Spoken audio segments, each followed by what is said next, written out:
One of the many things about former President Barack Obama that caused great consternation among many Americans was his apparent inability to utter the words radical, Islamist and terrorist all in the same sentence, much less strung together as an apt descriptive term for violent jihadists waging war against the West.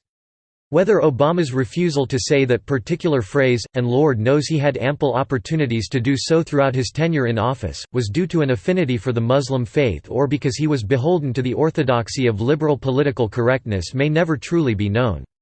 But while that accurate description of Islamic jihadists rarely, if ever, crossed Obama's lips, President Donald Trump has no such qualms about using the term, especially when speaking about the atrocities committed by radical Islamist terrorists. According to Breitbart, Trump used the phrase to describe the 19 hijackers who commandeered commercial airliners and crashed them into the World Trade Center, Pentagon and an open field in Pennsylvania on September 11, 2001. In a presidential proclamation designating Tuesday as Patriot Day 2018, Trump honored those who were killed and those exhibited incredible bravery and sacrifice on behalf of others on that horrible day in 2001. He also made sure to point out exactly who was responsible for that terrible tragedy.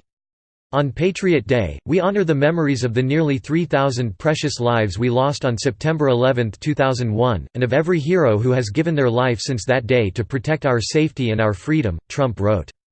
We come together, today, to recall this timeless truth: when America is united, no force on earth can break us apart.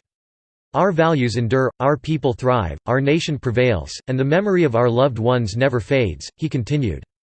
Although that fateful Tuesday 17 years ago began like any other, it erupted into horror and anguish when radical Islamist terrorists carried out an unprecedented attack on our homeland, wrote Trump, using the descriptive term that Obama so studiously avoided. In New York, Virginia, and Pennsylvania, the enemies of liberty took aim on America, but their evil acts could not crush our spirit, overcome our will, or loosen our commitment to freedom, he added. Trump wrote about the heroism displayed by the passengers of United Flight 93 who fought back against the terrorists and forced the airliner to crash in an open field in Pennsylvania. He also paid homage to the first responders who rushed into the burning buildings of the Twin Towers and Pentagon to help rescue the trapped and wounded, and noted all of those who risked their health in the weeks and months after the attack to dig through the toxic rubble in search of survivors and the bodies of those who had been lost. The noble sacrifices of these true patriots are forged into the great history of America, Trump wrote. Thus, in memory of those who were lost and those who have since fought back against our nation's enemies to defend freedom and our way of life, Trump referenced a December 2001 joint resolution from Congress that had designated Sept.